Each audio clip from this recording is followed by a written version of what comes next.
একটা হচ্ছে গর্বিত, মানে গ্রহরা গর্বিত হয়। একটি হচ্ছে ক্ষুধিত, মানে গ্রহরা আর কি ক্ষুধার্ত হয় সোজা কথায়। আর একটা যে তৃষিত মানে তৃষ্ণার্ত হয়। আর একটি হচ্ছে মুদিত। মুদিত মানে সে যেটাকে আটকে রাখে, মানে বন্ধ রাখা যেটা বলা হয়। ক্ষোভিত মানে রাগ আর কি। ঠিক আছে?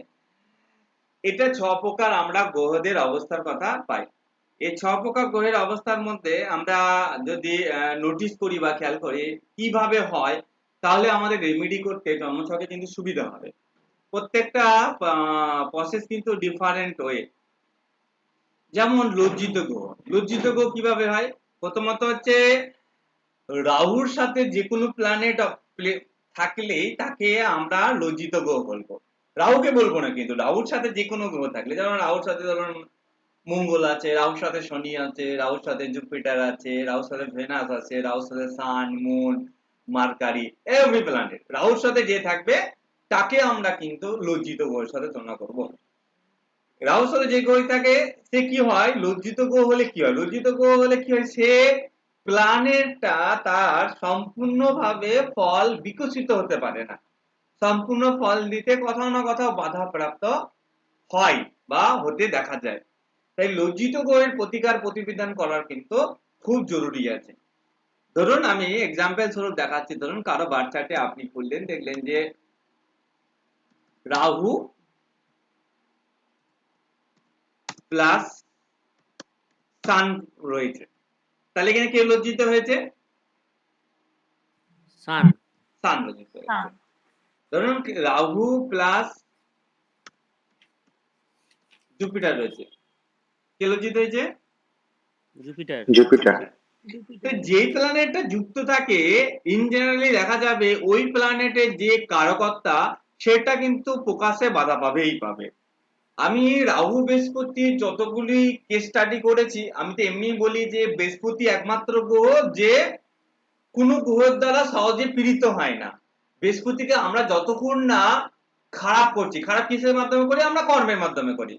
আমরা আমাদের ব্যাড হ্যাবিট বা ব্যাড নেচার অসৎ সঙ্গে থাকার কারণে আমরা জুপিটারকে খারাপ করি। জুপিটার জেনারেলি খারাপ হতে চায় না। রাহু জুপিটারের ক্ষেত্রেও সেই সেম রুলস অ্যাপ্লিকেবল। যদি আপনি জুপিটারকে খারাপ না করেন, তো জুপিটার ইনজেনারেলি খারাপ ফল দিতে চাইবে না, গুড ফল বা গুড রেজাল্ট দিতে চাইবে। তবে রাহু জুপিটার থাকলে ম্যাক্সিমাম কেসে আমরা নেগেটিভ সঙ্গ দোষ বা নেগেটিভ হ্যাবিটের জন্য আমরা জুপিটারকে খারাপ করে তুলি, এবং যেটা লজ্জিত গ্রহের কারণে জুপিটারের যে ফল প্রকাশ, মানে যদি ধরুন কেউ জুপিটারের কারণে প্রচুর নলেজেবল জ্ঞানী প্রচুর, তাহলে বুঝবেন যে এই জুপিটার তাকে কিন্তু সন্তান সংক্রান্ত বিষয়ে কিন্তু ট্রাভেল দেবে, বা জুপিটার তার শেষ জীবনে সুখ বা শান্তি দেবে না।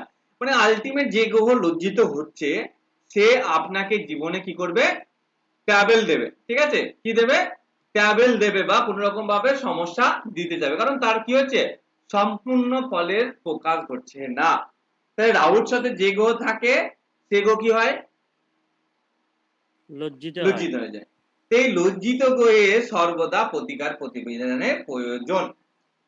এবার ধরুন রাহু মঙ্গল, রাহু শনি, ধরুন এরা অষ্টম ভাবে বসে আছে। আমি ইঞ্জিনিয়ারিং বলি যে রাহু মঙ্গল, রাহু শনি, যে কোনো পাপক গ্রহ একের অধিক অষ্টম স্থানে বসলে রেমেডি খুব একটা না করাই উচিত হয়, তার কারণ সেক্ষেত্রে সমস্যা কিন্তু জীবনে দেখা যেতে পারে, ম্যাক্সিমাম কেসে দেখা গেছে। আপনি স্টোন রেমেডির কথা বললাম, আমি আদার্স পূজা পাঠ মন্ত্র উচ্চারণ ইত্যাদি করতে পারেন দান, সেগুলো আলাদা ব্যাপার। বাট স্টোনের ক্ষেত্রে অষ্টম ভাবে দুটো পাপক থাকলে তার স্টোন রেমেডির ক্ষেত্রে সাবধানতা মেনটেন করতে হয়। তাহলে ধরুন রাহু বৃহস্পতি বা রাহু শনি রাহু মঙ্গল এভরিথিং অষ্টমে বসে আছে, সেই গ্রহটা লজ্জিত হয়েছে, যার কারণে আপনি রেজাল্ট পাচ্ছেন না গুড গ্রহ। রাহু শনি রয়েছে অষ্টমে, যার কারণে হয়তো আপনি স্যাটার্ন ওরিয়েন্টেড, যেভাবে কর্মের স্থায়িত্ব দরকার বা কর্মের যেভাবে আধিপত্য দরকার বা যেভাবে স্যাটিসফ্যাকশন আসা দরকার সেভাবে আপনার আসছে না, তাহলে আপনাকে স্যাটার্নের রেমেডি করতে হবে, কারণ প্ল্যানেটের লজ্জিত। তাহলে এখানে গ্রহ লজ্জিত হয়েছে মানে যে স্টোন রেমেডি দিতে হবে এমনটা না। স্যাটার্নের দান করতে পারেন, যদি আপনার লগ্ন সাপোর্ট করে তাহলে স্যাটার্নের মন্ত্র জপ করা যেতে পারে, বা স্যাটার্নের আরাধ্য দেবীর উপাসনা করা যেতে পারে, দক্ষিণাকালী কবচ পাঠ করা যেতে পারে। ঠিক আছে, পিপল গাছ বা পাকুড় গাছ যেটা আমরা বলে থাকি তার সেবা করা যেতে পারে শনিবার শনিবার, যেগুলো আর কি আমি পূর্বে বলেছিলাম।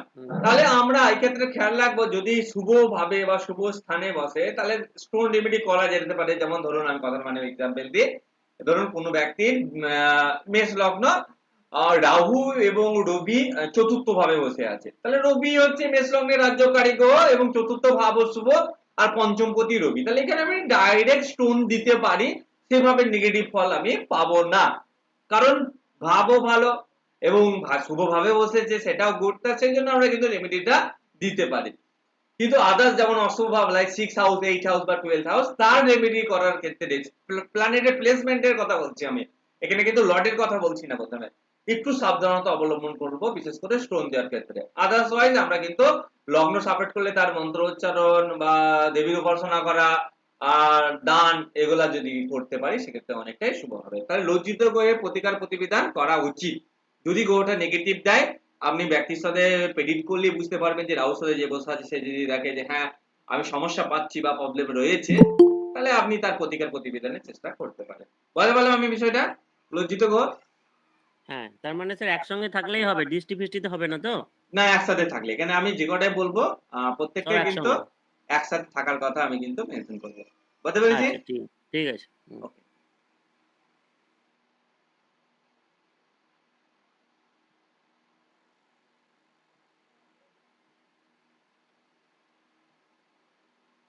আমরা যদি এখানে খেয়াল করি, দেখুন প্রথমে লজ্জিত গ্রহ কভার করলাম, লজ্জিত গ্রহের পর আমরা যদি দেখি গর্বিত গ্রহ। গর্বিত বলতে প্ল্যানেট যখন হ্যাপি হয়, গর্বিত তো আমরা বুঝি না, গর্বিত প্ল্যানেট যখন হ্যাপি হয়, যখন প্ল্যানেটের হ্যাপি স্থান আমি পড়িয়েছিলাম সম্রাট ব্যাচে, যে মূল ত্রিকোণ হচ্ছে প্ল্যানেটের সব থেকে হ্যাপিনেস স্থান, দেখবেন আমি হ্যাপিনেস বলেছিলাম, টাইম। যদি আমার লেখা ফলিত জ্যোতিষে পড়েন সেখানেও এই কথাটাই মেনশন করা আছে, মূল ত্রিকোণ হচ্ছে প্ল্যানেটের হ্যাপি স্থান, ঠিক আছে? হ্যাঁ। কোন গ্রহ যখন তুঙ্গস্থ হয় বা কোন গ্রহ যখন মূল ত্রিকোণস্থ যায় এবং সেটা যদি আপনি লগ্নপতি বা পঞ্চমপতি বা নবমপতি হয়ে থাকে, আমি আবারও রিপিট করছি, কোন গ্রহ যদি এক্সল্টেড হয়, কোন গ্রহ যদি মূল ত্রিকোণস্থ থাকে, সেই গ্রহটি গর্বিত হয়, এটা ধরে নেওয়া হয়, এবং সেই গ্রহটি যদি কোনোভাবে দেখা যায় লগ্ন সাপেক্ষে লগ্নপতি বা পঞ্চমপতি বা নবমপতি মানে ত্রিকোণপতি হয়, তাহলে অতি অবশ্যই তার রেমেডি কিন্তু করা যায়। এবার যদি প্রশ্ন হচ্ছে যে ত্রিকোণপতি হলে শুভ ভাবে থাকলে তার স্টোন রেমেডি দেওয়া যাবে, কিন্তু অশুভ ভাবে থাকলে তার স্টোন রেমেডি কিন্তু আমরা দিতে পারবো না।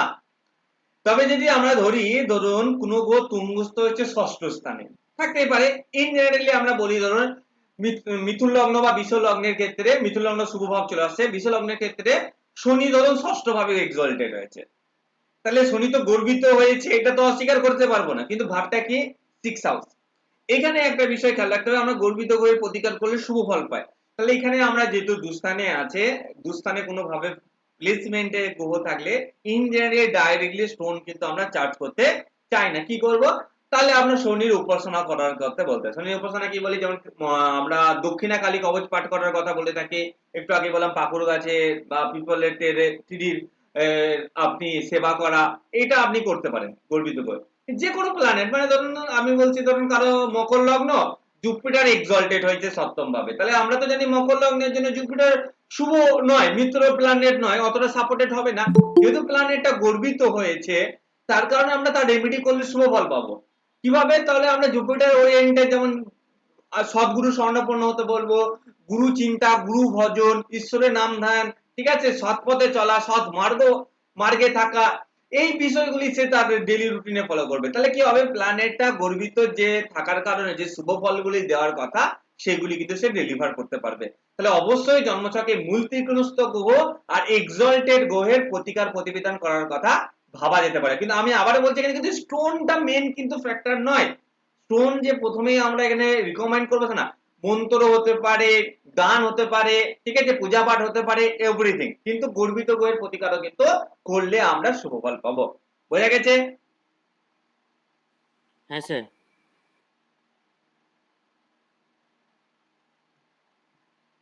আমরা যদি খেয়াল করে থাকি তাহলে আমরা বুঝতে পারবো যে গর্বিতদের পর আছে যে গ্রহটি, সেটা হচ্ছে যে ক্ষুধিত, মানে খোদাতে। দেখুন ক্ষুধিত গ্রহের ক্ষেত্রে একমাত্র শনির সাথে যে গ্রহ বসে থাকে সে গ্রহ কিন্তু ক্ষুধিত হয়, স্যাটার্নের সাথে যে গ্রহ বসে থাকে সেই গ্রহ কি হয়, ক্ষুদিত হয়। ক্ষুধিত হয়। এবার এখানে একটা প্রশ্ন ক্রিয়েট হবে, প্রথমে আগে ইন জেনারেলি বোঝাই তাহলে ক্লিয়ার হবে, তারপরে আমি ডিফিকাল্টে যাই। আমি বলছি ধরুন স্যাটার্ন আর ভেনাস রয়েছে, ঠিক আছে? তাহলে কে ক্ষুদিত হচ্ছে? হিসাব মতো ভেনাস। হিসাব মতো ভেনাস ক্ষুদিত হচ্ছে। ক্ষুদিত হলে কি হয়, যেমন লজ্জিত হলে প্ল্যানেটটা তার আমরা লজ্জা পেলে কি হয়, ফল আমি দেখবেন কারোর সামনে যে লজ্জিত হয় মাথাটা নামিয়ে নেবো, হ্যাঁ কি না? মানে লাজুক হ্যাঁ, হয়ে গেলে তাহলে আমি আমার যে কোয়ালিটি সেটা কি বিকাশ হচ্ছে? না। বিকাশ হচ্ছে না, তাই ফল দিতে বাধা। গর্বিত মানে কি, আমি হ্যাপিনেস এর মুডে আছি, আমি ফল দিতে পারবো, তাকে যদি সে বাধা পায় তাকে আমি হেল্প করলে সে আরো বেটার ফল দিতে পারবে। ক্ষুদিতর ক্ষেত্রে কি হবে, ধরুন সে তার খিদে পেয়েছে, সোজা কথায় সহজ ভাষায় যদি বললে, ক্ষুধার্ত যেহেতু খিদে পেয়েছে, কিন্তু সে ধরুন এমন একজনের সাথে রয়েছে সে অত কিছু পছন্দ করে না, তার বাজ বিচার ধ্যান ধারণা টোটালি ডিফারেন্ট, সন্ন্যাস মার্গের মতো। শুক্র বলছে আমি ভোগী প্ল্যানেট, শনি বলছে একই। আমি বৈরাগ্য প্ল্যানেট। তাহলে কি করবে ভেনাস? কাম লোভ লালসা ভেনাসের মধ্যেই তো আছে, হ্যাঁ কি না? হ্যাঁ, ভেনাসের হ্যাঁ। মধ্যে যে এই যে পার্থিব জগতে মানে ভৌতিক সুখের কথা যদি বলি ভেনাস, তাহলে কি হয়েছে সাধারণের কাছে গিয়ে ক্ষুধার্ত হয়ে যাচ্ছে, তার যে মানে যে কোয়ালিটিটা সেটা ফুলফিলমেন্ট হতে দেবে না বা হচ্ছে না, কোথাও না কোথাও কিন্তু বাধাপ্রাপ্ত হবে বা হচ্ছে। এই সমস্ত ক্ষেত্রে আমরা দেখি স্যাটার্নের সাথে যেই গ্রহই বসুক না কেন, আমরা সবসময়ের জন্য কি করি, বলি যে ক্ষুধার্ত গ্রহ সরি ক্ষুধিত গ্রহ যে হয়েছে তার রেমেডি করতে। তাহলে স্যাটার্ন ভেনাস হলে কার রেমেডি করব? ভেনাসের রেমেডি করব। সেম রুলস অ্যাপ্লিকেবল, শুভভাবে থাকতে হবে তবে স্টুডেন্টের জন্য আমরা চিন্তা করব, আর না হলে আমরা সেক্ষেত্রে দান ধ্যান মন্ত্র উপাসনা এগুলোর ক্ষেত্রে চিন্তা ভাবনা করবো, যেটা আমরা সম্রাট কোর্সে কন্টিনিউ করেছিলাম। এবার এই ক্ষেত্রে আরেকটা বিষয় হচ্ছে, যেটা আমি একটু ডিফিকাল্টি বলছিলাম, যদি স্যাটার্ন আর রাহু আসে, এবার প্রশ্ন হয়ে যাবে যে স্যার কে ক্ষুদিত হলো আর কে লজ্জিত হলো, তাই না? কেন রাহুর একদম। সাথে স্যাটার্ন থাকলে সে স্যাটার্ন লজ্জিত হয়ে যাচ্ছে, আর স্যাটার্নের সাথে রাহু থাকলে ক্ষুধিত হয়ে যাচ্ছে। রাহু ক্ষুদিত হয়ে যাচ্ছে। এবার হয়ে যাচ্ছে যে তাহলে স্যার কার রেমেডি করব? আমি সিম্পল হইতে বোঝাই, বুঝতে পারবেন। দেখুন আমরা এখানে খুব সহজ ভাষায় বুঝি যে রাহুকে নিয়ে আমাদের জীবনে খুব একটা এগাতে চাই না, কাকে নিয়ে এগাতে চাইবো? শনিকে নিয়ে এগোবো। স্যাটার্নকে নিয়ে এগাবো।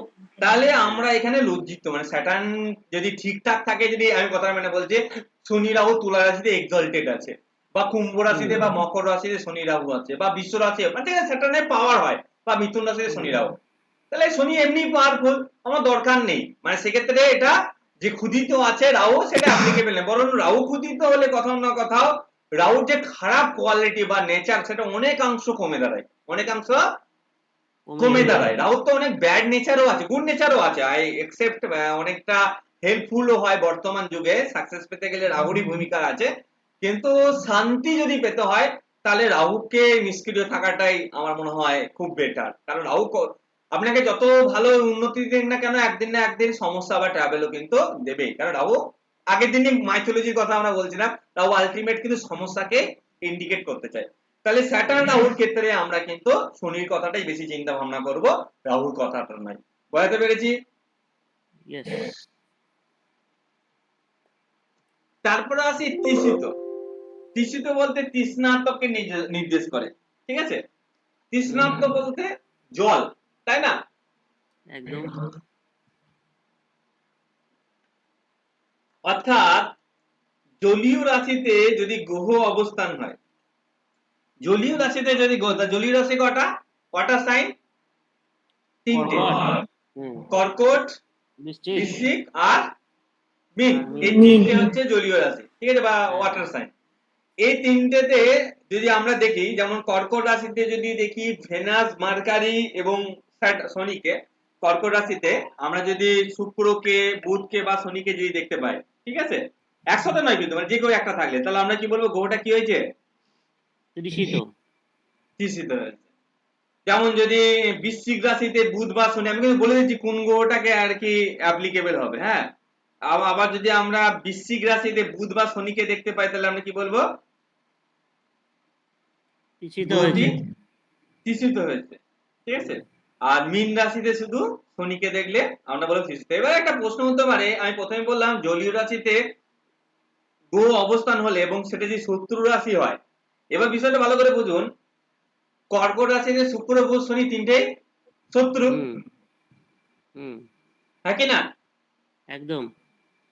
বৃশ্চিক রাশিতে বুধ আর শনি বললাম, শুক্রের কথা বললাম না। কেন বললাম না? কারণ বৃশ্চিকে শুক্র নাশস্ত হয়ে কি হয়? উচ্চস্থ হয়ে যায়, স্ট্রং হয়ে বলবান যায়, হয়ে যায়। বলবান হয়ে যায়। এটা আমরা ইউজ করি, তাই না? হ্যাঁ হ্যাঁ মীন রাশিতে শনি কেন বললাম? কারণ মীন রাশিতে বুধ নাশস্ত হয়ে বলবান হয়ে যায়, শুক্র তো এক্সল্টেড হয়, তাহলে ওই রুলস তো হ্যাঁ ওখানে অ্যাপ্লিকেবল হবে না। ওই জন্য কর্কটে শুক্র বুধ বা শনি যদি থাকে, বৃশ্চিকে হুম যদি বুধ বা শনি থাকে, হুম আর মিনে যদি শনি থাকে, তাহলে অতি অবশ্যই এই গ্রহটির প্রতিকারের প্রয়োজন আছে। কারণ গ্রহটি কি? তৃষিত গ্রহ। তৃষিত গ্রহ, মানে তৃষ্ণার্ত।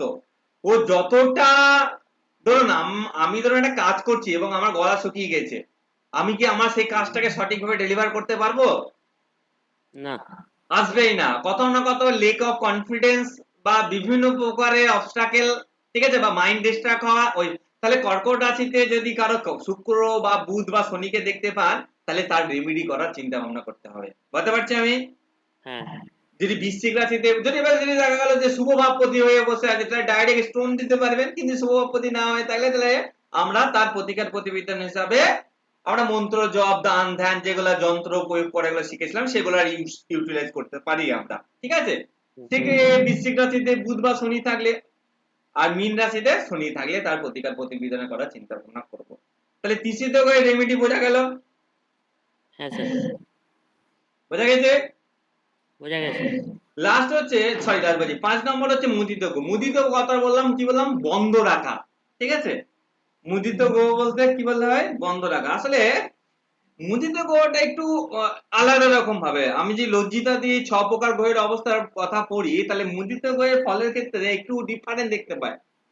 মুদিত হচ্ছে জুপিটারের সাথে যে গ্রহরা থাকে তারা মুদিত অবস্থায় থাকে। মানে জুপিটারকে বলা হয়, দেখুন, সব থেকে বড় গ্রহদের মতো, মানে বৃহৎ, ঠিক আছে?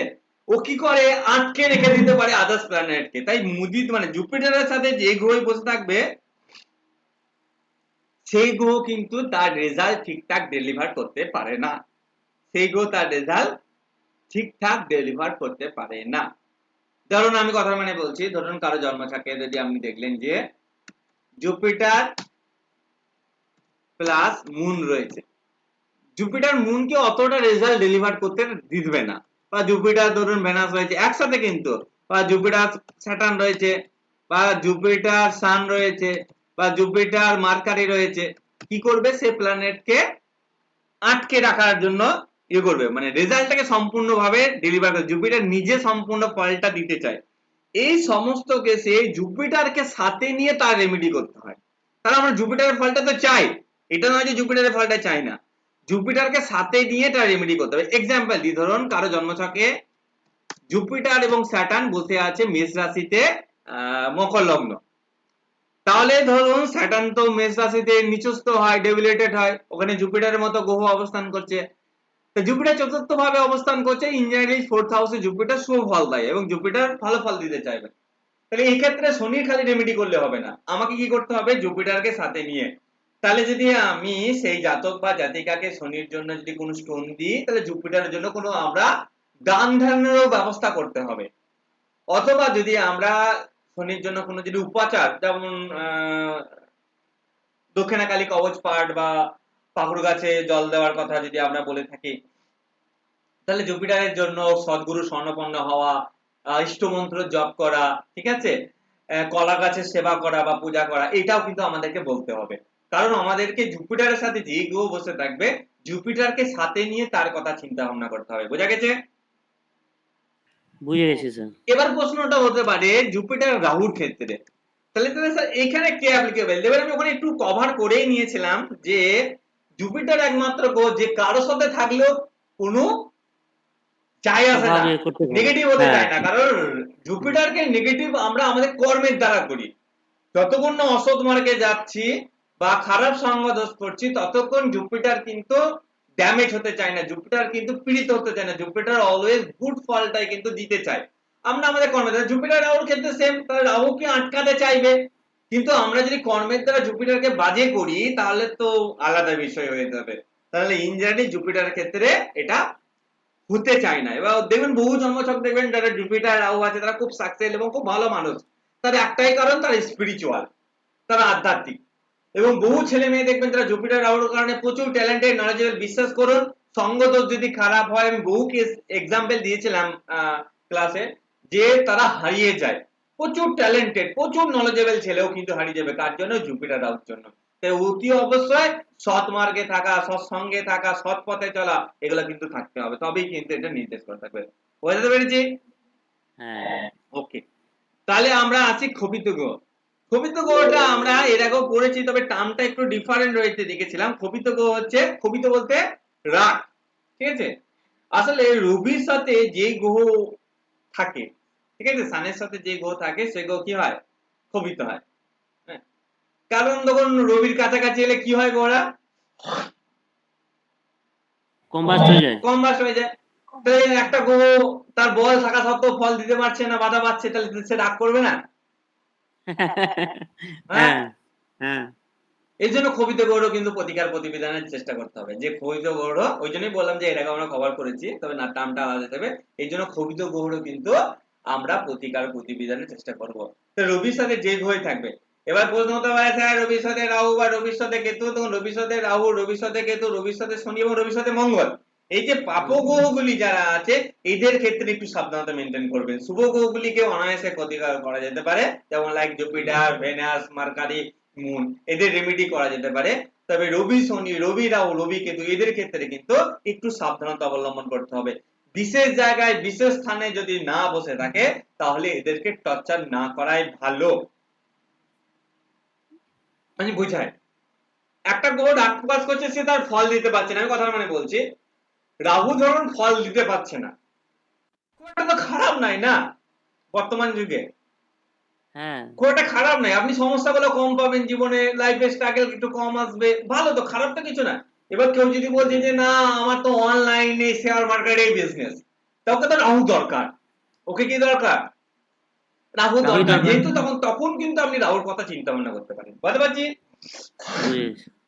ধরুন কোন ব্যক্তি আপনাকে জন্মছক দিল, তার রবি মঙ্গল বসে রয়েছে। রবি মঙ্গল দেবেন হটকারিতা, প্রচুর রাগ, যে তেজ, এগুলো তো খারাপ মঙ্গলের গুণ। এবার ধরুন কেউ বলছে যে আমি WBCS officer, IAS officer, IPS officer বা অ্যাডমিনিস্ট্রেশনে বড় পদে যেতে চায়, তাহলে তো মঙ্গলকে দরকার, তাই না? একদম। মঙ্গল বিনা পসিবল নয়। তাহলে তখন আমি মঙ্গলের কথা চিন্তা ভাবনা করতে পারি। বুঝতে পারলাম? তাহলে ইন জেনারেল কেসে ক্ষোভিত গ্রহের মধ্যে বাকি শুভ গ্রহগুলিকে যেভাবে সহজে চিন্তা ভাবনা করা যায়, অশুভ গ্রহগুলির ক্ষেত্রে একটু সচেতনতা অবলম্বন করতে হবে। ঠিক আছে? যদি ব্যক্তি ওই ফিল্ডে যেতে চায়, ওই সেক্টরে যেতে চায়, তাহলে অতি অবশ্যই তাকেও কিন্তু আমরা চার্জ করতে পারি। বুঝতে সক্ষম আমি? হ্যাঁ বুঝে গেছি। ঠিক আছে? তবে কিছু কিছু জিনিস খেয়াল রাখবেন।